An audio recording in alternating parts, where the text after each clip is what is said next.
वे विद्यार्थी जो इस साल बीए पार्ट 1 में हिंदी ऑनर्स के रूप में परीक्षा देने वाले हैं, उन विद्यार्थियों के लिए यहाँ आप देखेंगे कि पार्ट 1 के विद्यार्थियों के लिए हिंदी ऑनर्स का पेपर 2 के रूप में आपके बीच में कुछ महत्वपूर्ण प्रश्नों को हम रखे हुए हैं, और ये सभी प्रश्न आपके परीक्षा को ध्यान में रखते हुए ये रखे हुए प्रश्न हैं। इन प्रश्नों को आप जैसे देखेंगे, इस प्रश्नों में कि 15 प्रश्न का एक सेट है जो बीए पार्ट 1 से जुड़ा हुआ है, जो पेपर 2 का है। यह गेस प्रश्न, सभी प्रश्न अति महत्वपूर्ण है। यदि आप अपने जिंदगी को बेहतर बनाना चाहते हैं, यदि आप अपने मार्क्स को बेहतर इंक्रीज करना चाहते हैं, तो आप इन प्रश्नों को यथाशीघ्र आप अपने पाठ्य पुस्तक के माध्यम से, आप अपने नोटबुक के माध्यम से या आप किसी भी माध्यम से, जैसे आपका माध्यम कंप्लीट होता है उस माध्यम से आप इन तमाम 15 प्रश्नों को आप बेहतर ढंग से देखने का प्रयास करेंगे। और यह वीडियो यदि आपको पसंद आता है तो आप निश्चित रूप से इस वीडियो को देखने के साथ साथ आप इसे सब्सक्राइब, लाइक और शेयर करने की जो हम उम्मीद रखे हुए आप करेंगे। तो चलिए आप यहाँ सबसे पहले प्रश्नों को देखेंगे। स्क्रीन पे जो आपको दिख रहा है कि सबसे पहला प्रश्न जो है कि रीतिकाल की सामान्य विशेषताओं का उल्लेख करें। रीतिकाल आप समझ रहे हैं, आपके पाठ्य पुस्तक में मिलेगा कि इनकी सामान्य जो विशेषताएं हैं, उन सामान्य विशेषताओं का उल्लेख आपको करना है। तथा साथ ही इसके साथ साथ इसमें और भी प्रश्न जोड़े गए हैं, जिस प्रश्न में आप देखेंगे तथा साथ ही रीतिकाल की नामांकन की यथार्थता भी स्पष्ट करना है कि रीतिकाल की जो नामांकन की यथार्थता है, इस यथार्थता को भी आपको स्पष्ट करते हुए इस रीतिकाल की सामान्य विशेषताओं का उल्लेख करके आपको दर्शाना है। तो यह हुआ आपका सबसे पहला प्रश्न के रूप में। फिर आप देखेंगे कि जैसे दूसरा प्रश्न आपको मिलेगा जो स्क्रीन पे आपका दिख रहा है कि दूसरा प्रश्न आपका यहाँ स्क्रीन पे सामने है कि महाकवि बिहारी लाल, महाकवि बिहारी लाल का नाम आप सुने हैं कि इस बिहारी लाल के श्रृंगार की विशेषताओं का उल्लेख करना है कि महाकवि बिहारी लाल ने श्रृंगार संबंधी कौन कौन सी विशेषताओं को अपने पाठ्य पुस्तक में उल्लेखित किए हुए हैं। तो इस श्रृंगार संबंधी विशेषताओं को बिहारी लाल के माध्यम से जो उल्लेखित किया गया है, इस उल्लेख को आपको दर्शाने की बात की गई है। तो आप पाठ्य पुस्तक का सहारा इसमें भी लेंगे।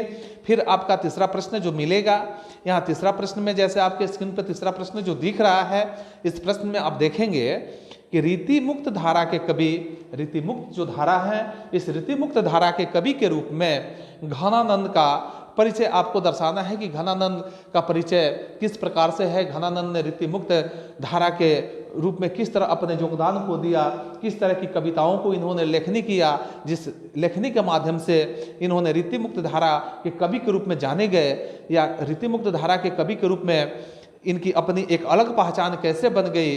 तो यही घनानंद से संबंधित जो रीति मुक्त धारा के कवि के रूप में दर्शाया गया है, इस बात को आपको दर्शाना है। तो इसके साथ साथ आप चौथे प्रश्न को जब देखेंगे कि चौथे प्रश्न में जैसे आपका यहाँ स्क्रीन पे दिख रहा है साफ कि महाकवि, जो देव का नाम आप जानते हैं कि महाकवि देव का परिचय देना है। देव जो है, देव को महाकवि क्यों कहा गया है, देव की कौन सी भूमिका है जो महाकवि के रूप में इन्हें संबोधित करने की बात की जा सकती है। इसके साथ साथ आप यहाँ पाएंगे कि देव किस तरह से अपनी कविता की लेखनी करते हैं और अपने आप को वे महाकवि के श्रेणी में वे रख पाते हैं। तो इन तमाम बातों का यह जिक्र करते हुए इनके परिचय को आपको स्पष्ट करना है। तो इसके साथ आपका पांचवा प्रश्न जो यहाँ दिख रहा है स्क्रीन पे, तो पांचवें प्रश्न में आप देखेंगे कि जैसे पांचवा प्रश्न आपका है कि रीतिकाल के प्रमुख प्रवृत्तियों का उल्लेख करते हुए, रीतिकाल आप समझ रहे हैं, तो रीतिकाल के प्रमुख जो प्रवृत्तियां हैं, इस प्रवृत्तियों का उल्लेख करते हुए आपको इस बात को अवगत कराना है, इस बात को दर्शाना है, इस बात को आपको बताना है कि इस काल में कवि थे या आचार्य थे, यानी कि उस समय के रीतिकाल के प्रमुख प्रवृत्तियों में यहाँ कवियों को कवि कहा जाता था या कवियों को आचार्य कहा जाता था। इस बात का उल्लेख करना है, इस बात को दर्शाना है। तो इसके साथ साथ आप यह क्लियर कर देंगे कि कवि के रूप में जाने जाते थे या आचार्य के रूप में, यह बात आपको आपके पाठ्य पुस्तक के माध्यम से स्पष्ट हो पाएगा। तो फिर यहाँ पांचवें प्रश्न को आप जब देखेंगे, पांचवें प्रश्न में आपको मिलेगा कि जो स्क्रीन पर आपका 5वां प्रश्न दिख रहा है कि नव जागरण के परिप्रेक्ष्य में भारतेंदु युग की प्रमुख विशेषताओं का उल्लेख करना है। नव जागरण की प्रमुख जो परिप्रेक्ष्य है, उस नव जागरण के परिप्रेक्ष्य में भारतेंदु युग जो है, भारतेंदु कवि जो है, इनकी प्रमुख विशेषताएं किस प्रकार की रही है, प्रमुख विशेषताओं का उल्लेख करते हुए भारतेंदु युग के दशा, मनोदशा, उनके लेखनी दशा, इन तमाम बातों का जिक्र करते हुए आपको यह दर्शाना है कि इनकी प्रमुख विशेषताएं किस प्रकार की रही, इनकी प्रमुख विशेषताओं का उल्लेख आपको करना है। तो इसके साथ आप देखेंगे 7वें प्रश्न जो आपके स्क्रीन पे आ गया, कि 7वें प्रश्न में आप देखेंगे कि जो दर्शाया गया कि हिंदी साहित्य के विकास में द्विवेदी जी, हिंदी साहित्य का जो विकास हुआ, इस विकास में यहाँ द्विवेदी जी और उनके जो युग हैं, उनके युग के महत्व का वर्णन करना है। तो सबसे पहले आप इस बात को समझने का प्रयास करेंगे कि द्विवेदी जी कौन थे। द्विवेदी जी के बारे में आपको लिखना होगा, द्विवेदी जी का युग किस प्रकार का था और इस युग में द्विवेदी जी के द्वारा कौन सा इनके युग के संबंध में, इनके युग के संबंधित कौन कौन सा महत्व रहा, इस महत्व को दर्शाते हुए जब आप इसका वर्णन करेंगे, अपनी भाषा में लिखेंगे, तो आप निश्चित रूप से एक बेहतर मार्क्स लेने वाले विद्यार्थी आप साबित हो सकते हैं। इसके बाद आपको मिलेगा 8वें प्रश्न के रूप में। तो 8वें प्रश्न में जब देखेंगे, जो आपके यहाँ स्क्रीन पर दिख रहा है कि 8वें प्रश्न में जैसे आप स्क्रीन पर देखेंगे कि अयोध्या सिंह उपाध्याय हरिऔध, अयोध्या सिंह उपाध्याय हरिऔध का परिचय आपको देना है कि अयोध्या सिंह उपाध्याय हरिऔध का परिचय किस तरह से आप देंगे, किस तरह आप दर्शाएंगे। तो इसके बारे में, तो इसके साथ साथ जैसे आपको यहाँ बताया गया कि अयोध्या सिंह उपाध्याय हरिऔध के बारे में जब आप दर्शाएंगे, आप बताएंगे, तो यहाँ इनके परिचय को आप अवगत कराएंगे। और इसके साथ आपको मिलेगा यहाँ 8वें प्रश्न के बाद जो मिलेगा आपका यहाँ 9वां प्रश्न होगा। 9वां प्रश्न में आपको यहाँ दिख रहा है स्क्रीन पर कि प्रमुख बिंदुओं को प्रकाशित करें। प्रमुख बिंदु, यहाँ कई तरह के अलग अलग बिंदु दिए गए हैं, बिंदुवार इसको सजाया गया है, जो कुल 6 प्रश्न है और 6 प्रश्न आपके लिए बहुत ही महत्वपूर्ण है। अलग अलग ढंग से इसको समझने का प्रयास करेंगे, जिसमें सबसे पहला बिंदु आपको यहाँ दिख रहा है कि गंगा लहरी।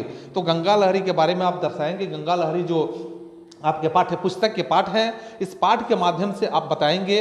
फिर आप यहाँ दूसरे जैसे बिंदु हैं, तो दूसरे बिंदु में घानानंद और सुजान, तो घानानंद और सुजान दोनों कवि के बीच में जो समानता है, विसमानता है, इन तमाम बातों को दर्शाएंगे। फिर आप तीसरे बिंदु को देखेंगे कि केशव की रामचंद्रिका जो है, केशव द्वारा लिखा हुआ रामचंद्रिका जो पाठ है, रामचंद्रिका जो आपका लेसन है, इस लेसन के माध्यम से, इस पाठ के माध्यम से आप अपने आप को यहाँ आश्वस्त करेंगे। फिर आपके चौथे यहाँ बिंदु हैं भिखारी दास। तो भिखारी दास के बारे में आपको दर्शाना है कि भिखारी दास कौन थे, भिखारी दास की लेखनी क्या थी, इनकी काव्य कृतियाँ क्या थी। फिर आपके 5वें जो है रसलीन के बारे में आपको दर्शाना है। और इसके बाद आप देखेंगे यहाँ 6ठे जो लाल कवि के बारे में आपको दर्शाने की बात की गई है कि लाल कवि कौन है, लाल कवि के बारे में आपको दर्शाना है। तो इस 6 महत्वपूर्ण बिंदुओं पर प्रकाश डालते हुए आपको दर्शाना है, दिखाना है। फिर आप 10वें प्रश्न को देखेंगे कि 10वें प्रश्न में आपको दिखेगा कि घानानंद के काव्य की प्रमुख विशेषता को बताइए। घानानंद जी ने जो काव्य संग्रह किया है, काव्य का जो लेखनी किया है, काव्य को जो उन्होंने रचा है, इसकी विशेषताएं कौन सी है, किस तरह की विशेषताओं के माध्यम से इन्होंने लेखनी का कार्य किया है, तो इस विशेषताओं को बताने की बात आपके बीच में की गई है। तो इस तरह से आप देख रहे हैं यहाँ 10वां प्रश्न आपका कंप्लीट होता है। 10वें प्रश्न के बाद जब आप पाएंगे कि जैसे ही 10वां प्रश्न आपका कंप्लीट हो रहा है, तो फिर आपका 11 नंबर प्रश्न आपके स्क्रीन बोर्ड पे आएगा और इस स्क्रीन के माध्यम से आप देखेंगे 11 नंबर प्रश्न जो होगा, इसमें आपको यह स्पष्ट रूप से देखने के लिए मिलेगा कि यह सभी प्रश्न, पहले आप यह जान लीजिए, सही प्रश्न अति ही महत्वपूर्ण है। जिसमें अब 11 नंबर प्रश्न जैसा आपको दिख रहा है कि आप नाम सुने हैं कि मतीराम का काव्यात्मक परिचय आपको दर्शाना है। मतीराम ने काव्य के रूप में काव्यात्मक परिचय अपना किस प्रकार से अवगत कराया है, किस तरह से पाठ्य पुस्तक में इन्होंने अपने आप को समाहित किया है। तो इस काव्यात्मक जो परिचय है, इस काव्यात्मक परिचय को हम लोगों को थोड़ा जानने की ज़रूरत है और इसे लिखने की भी उतनी ही ज़रूरत है। और आप बेहतर से बेहतर अपने भाषा में लिखने का हमेशा प्रयास करेंगे, यदि आप बेहतर ढंग से सुनेंगे, क्योंकि आप यह बात भली भांति जाने कि अच्छा लेखक वही हो सकता है जो अच्छा ढंग से जो उसका समालोचन, आलोचन, विलोचन इत्यादि सभी कार्यों को करता है।